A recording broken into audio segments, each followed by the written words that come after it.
여러분 안녕하십니까? 독야청청 박이사입니다. 오늘은 전회에 말씀드렸던 대로 전두환은 과연 12.12 군사 반란을 일으켰는가 하는 부분에 대해서 말씀을 나누고자 합니다. 많은 사람들은 이야기하기를 전두환과 신군부가 1979년 12월 12일 정승화 총장을 납치해서 군사 반란을 일으켰다, 이렇게 알고 있는 경우가 많습니다. 과연 그런가에 대해서 말씀을 나눠볼 텐데요. 우리가 12.12 사태를 이해하려면 두 달 전에 있었던 박정희 대통령 시해 사건을 먼저 알아볼 필요가 있습니다. 하지만 오늘은 거기까지 나가면 너무 시간이 걸릴 것 같아서 김재규에 대한 부분은 다음 기회에 하도록 하겠습니다. 지금 서울고등법원에 김재규에 대한 재심 청구가 지금 받아들여진 상태입니다. 일반적으로 한 번 판결이 난 사건에 대해서 재심 청구를 법원이 받아들이는 경우는 드뭅니다. 일단 재심 청구가 받아들여졌다는 것만 가지고도 판결이 뒤바뀔 가능성이 상당히 높다는 것이 법조계의 의견이라고 들었습니다. 그래서 다음 기회에 한번 말씀을 드리도록 하고요. 자, 12.12 사태는 어떻게 이루어졌냐면 박정희 대통령이 시해되고 당시 국군 보안사령관이던 전두환 장군이 당시 계엄 법령에 의해서 합동수사본부장으로 임명이 됐습니다. 본인이 원해서 합동수사본부장을 맡았던 것이 아닙니다. 원래 전두환 장군은 육군 1사단장으로 근무를 하고 있었는데 1년 만에 1979년 3월 박정희 대통령께서 국군 보안사령관으로 임명을 했어요. 당시 국군 보안사령관은 중장 보직입니다. 별 3개. 그런데 사단장은 별이 2개잖아요. 그런데도 중장 보직을 시켰습니다. 그것을 두고 전두환 대통령이나 이순재 여사께서 말씀하시길 사람의 운명이라는 게 정말 있긴 있는가 보다, 그런 이야기를 합니다. 왜냐하면 그의 자신이 그 부하의 총에 맞아 죽고 또 총회하던 전두환 장군이 합동수사본부장으로 그 사건을 수사하게 될 줄 어떻게 알았겠습니까? 만약 전두환 장군이 육군 1사단장으로 계속 있었다면 이렇게 욕을 먹지도 않고 편안하게 군생활을 마쳤을 것으로 생각을 합니다. 하지만 전두환 장군의 성격은 자신이 맡은 일에 있어서는 누구보다도 열심히 일하는 성격이라 국군 보안사령관으로 있을 때 김재규에 의한 대통령 사건이 터지자마자 합동수사본부장이 되어 그 역할을 충실히 하고자 했습니다. 그래서 이제 수사를 하게 됐는데요. 국방부에서 김재규를 체포해서 그 서빙고 분실로 이송을 했습니다. 이제 거기서 수사가 본격적으로 이루어졌는데 수사를 하다 보니까 의외의 것이 발견됐습니다. 무엇이 발견됐냐면 대통령 시해 현장으로부터 불과 50m밖에 떨어지지 않은 궁정동 안가 그 부지 내의 또 다른 건물 방에 정승화 총장이 대기하고 있었다는 것이 밝혀진 것입니다. 훗날 정승화 총장은 궁정동 안가는 가동, 나동 또는 신관, 본관, 신관, 구관 이렇게 이야기를 하거든요. 그런데 정승화 총장은 본관에서 중앙정보부 차장보, 국내 정치 담당 차장보 김정섭 씨와 식사를 하고 있었어요. 김재규가 그렇게 대접을 하라 그랬거든요.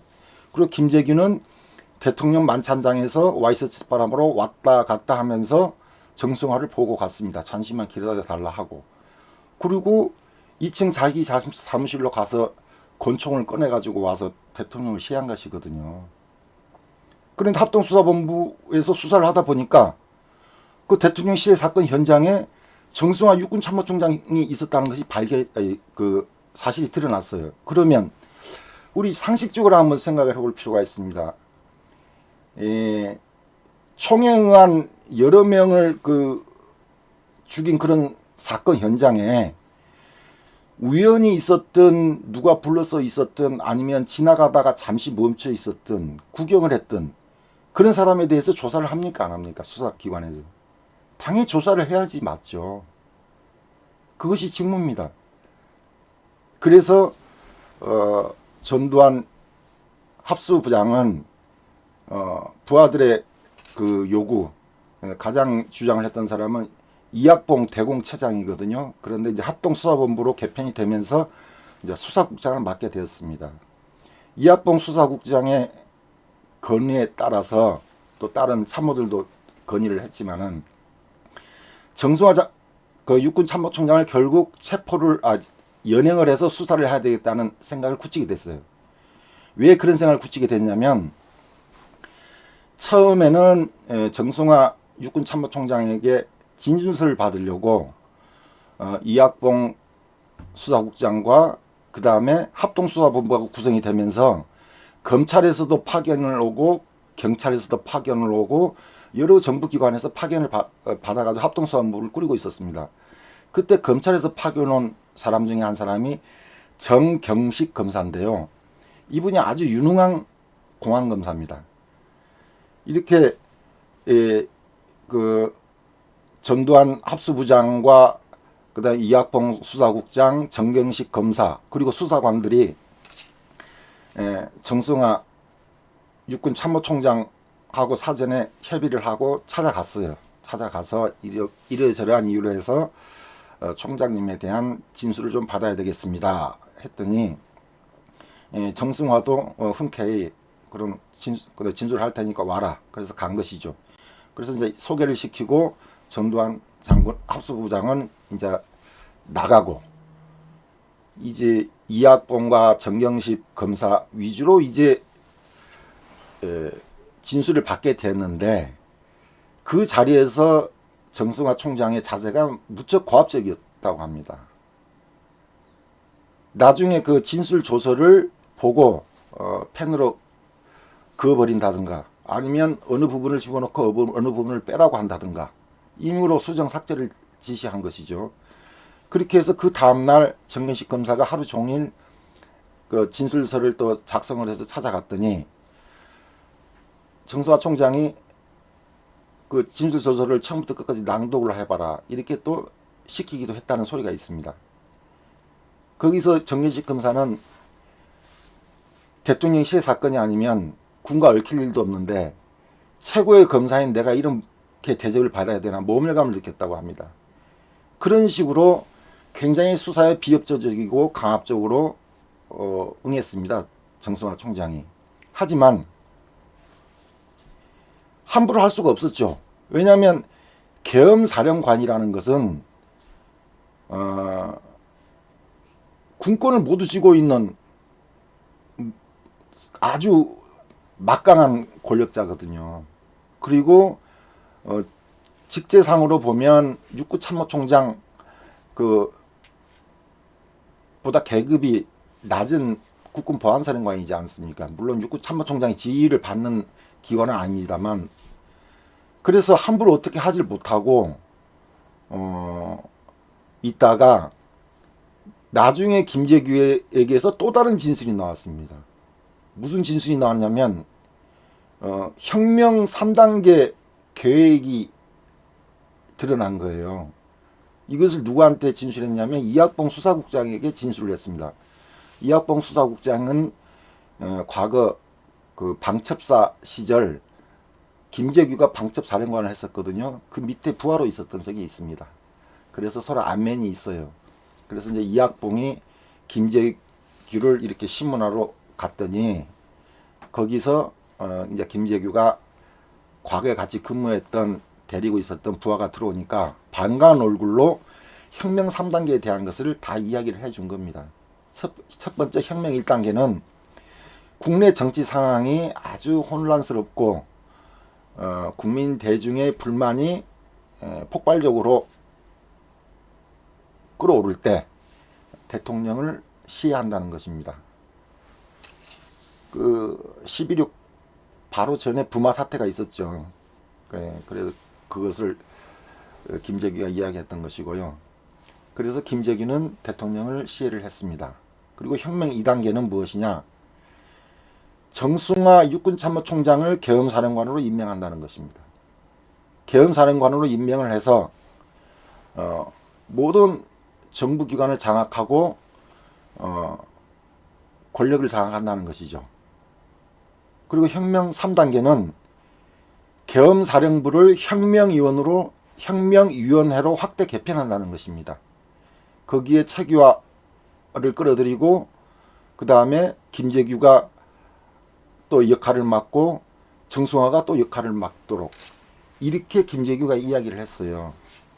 이런 진술을 받았으니까 합수부로서는 어떻게 해야 되겠습니까? 그렇지 않아도 대통령 시해 현장에 왜 김재규가 불렀는지, 그리고 대통령을 시해하는 총소리가 들렸을 때 정승화 총장은 왜 그것을 뭐 효자동 쪽에서 난 총소리로 알았다, 아니면 경호실에서 또 누군가 뭐 총 가지고 장난하는 줄 알았다, 그런 소리를 할 수는 없거든요. 왜냐하면 산전수전 6.25부터 겪어온 장군 아닙니까?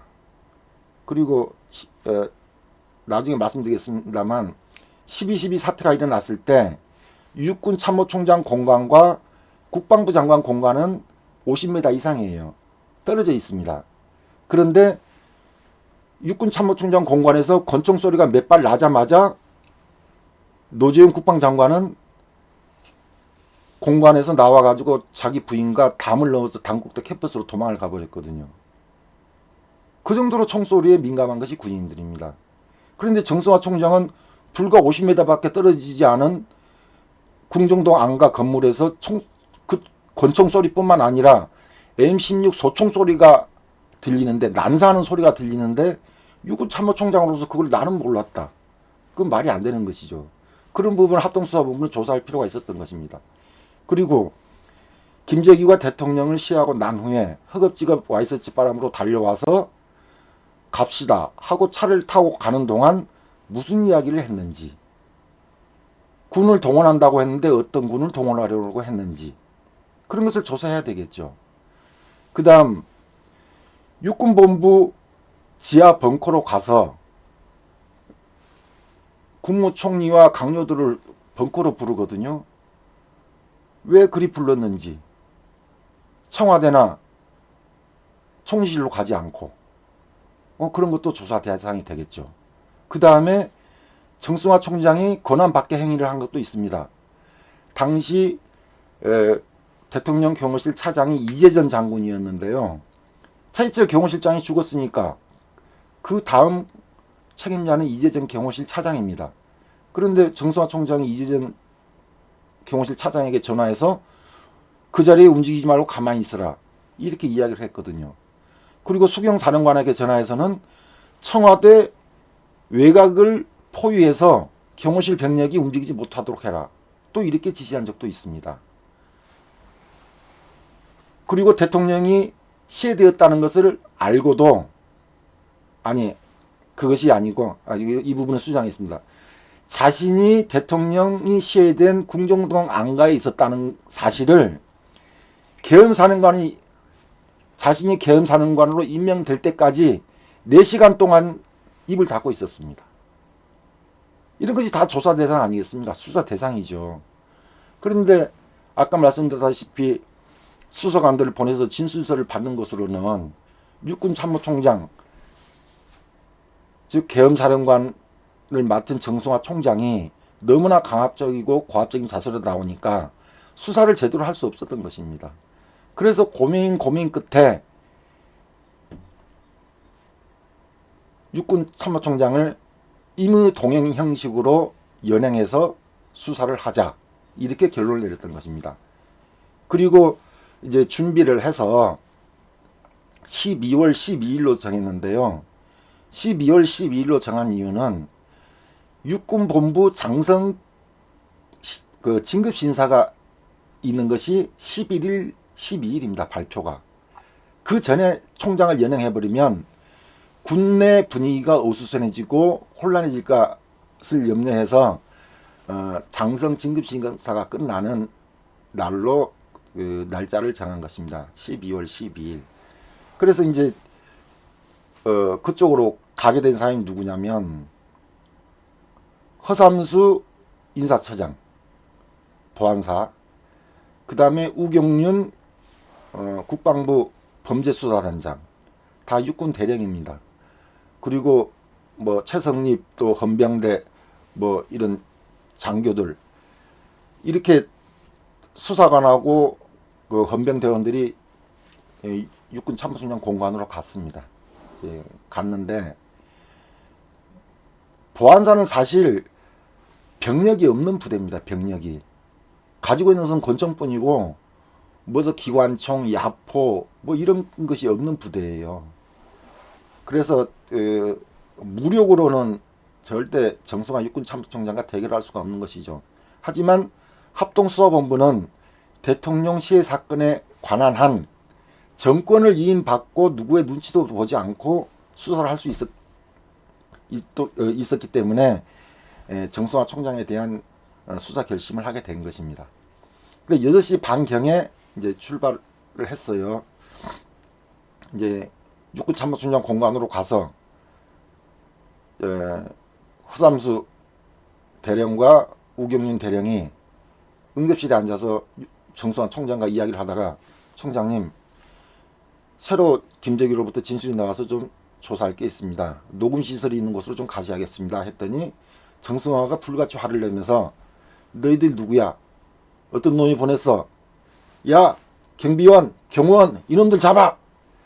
이렇게 소리를 지르고 경기병들이 쫓아오고 하니까 그 와중에 우경윤 대령과 허삼수 대령이 우리는 지금 공무집행 중입니다. 이러지 마십시오 하면서 경비병들을 밀어냈어요. 응급실 밖으로 밀어내고, 또 다른 수사관들이 거기에 2명 정도 들어와 있었거든요. 그런데 이제 정성화 총장 부관이 또 2명 정도 있었습니다. 거기서 정성화 총장이 부관단한테 지시를 했죠. 대통령이 이런 지시를 했어? 내 대통령한테 직접 알아봐야겠다. 부관, 대통령께 전화 연결해. 이렇게 지시를 한 겁니다. 그냥 부관이 전화기를 막 돌리고 있으니까 보안사 수사관들이 그 부관실로 들어갔죠. 그래서 부관실에는 부관 2명, 수사관 2명 이렇게 4명 정도 있었는데, 거기서 총소리가 땅땅땅 난 거예요. 권총소리가 나면서 우경윤 대령이 픽 쓰러졌습니다. 그리고 부관들도 총을 맞았습니다. 사태가 이렇게 되니까 허삼수 대령이 정성화 총장에 일어서 정성화 총장의 팔을 꽉 꼈어요. 이렇게 끼면서 총장님 멈춰주십시오. 이렇게 하면서 그렇게 있었는데 이제 그 밖에서 M16을 들고 대기 중이던 보안사 박상사라고 있습니다. 그 사람이 상황이 심상치 않음을 깨닫고 거실 현관 유리창을 깨고 들어와서 정성화 총장을 연행한 것입니다. 승용차 태워서 이제 보안사 수사실로 연행을 한 것이죠. 자, 이렇게 해서 연행이 됐어요. 그럼 여기서 사망자가 생겼을까요? 여기서는 사망자가 생기지 않았습니다. 그 연행 과정에서는 생기지 않았어요. 연행이 된 후에 사망자가 1명 나왔습니다. 누구냐면 이제 헌병대 그 박윤관 일병이라고 있습니다. 이 일병이 이제 텅 비어버린 공관을 경비를 해야 되잖아요. 그래서 총을 들고 서 있는데 공관촌 외곽 경비를 해병대가 하고 있었거든요. 그런데 해병대가 들어오면서 수사관들이 들어오면서 무장 해제를 당하고 또 얼차를 당하고 하면서 감정이 격양돼 있었습니다. 그래가지고 물론 여기 해병대는 그렇게 생각을 했겠죠. 이거 불순분자들이 침입을 했을 수도 있겠다. 이렇게 생각을 하고 서로 총을 겨누고 이제 이렇게 있으면서 빈 공간을 경비 중이던 박윤관 일병에게 총을 쏘아서 그 일병이 사망했습니다. 이것이 첫 번째 사망자입니다. 자, 그렇게 해서 이제 연행이 됐어요. 연행이 됐는데, 공관에 이제 빈 공간에 남아있던 그 정승화 총장의 부인, 그 여사님께서 2층에 있다가 놀래가지고 이제 1층에 내려와서 보고 너무 놀래가지고 이제 사방에다 전화를 한 거죠. 육군본부 참모 차장에게도 전화하고 중앙정보부장 집에도 전화를 하고 남편이 납치됐다. 괴한들이 와서 우리 남편을 붙잡아 갔으니까 빨리 좀 구해 주십시오. 이렇게 한 겁니다. 이렇게 하니까 육군본부가 발칵 뒤집혔죠. 그래서 윤성민 육군본부 차장이 이제 막 진돗개 하나를 발령합니다. 그 당시에 이제 진돗개가 계엄이라 발령된 상황이었는데 그 상향해서 또 발령을 한 거예요. 그래서 정군에 비상경계령을 내리고 이런 식으로 이렇게 하면서 이제 상황이 점점 전개되어 가는 것이 12.12 사태의 시작입니다. 제가 끝까지 다 말씀을 드리려니까 좀 긴 것 같아요. 그래서 다음 이야기는 3회에서 또 전해드리도록 하겠습니다. 오늘은 12.12 사태가 일어나게 된 원인에 대해서 잠깐 말씀을 드렸습니다. 자, 들어주셔서 감사합니다. 의견이 있으면 댓글로 남겨주시기 바랍니다. 감사합니다.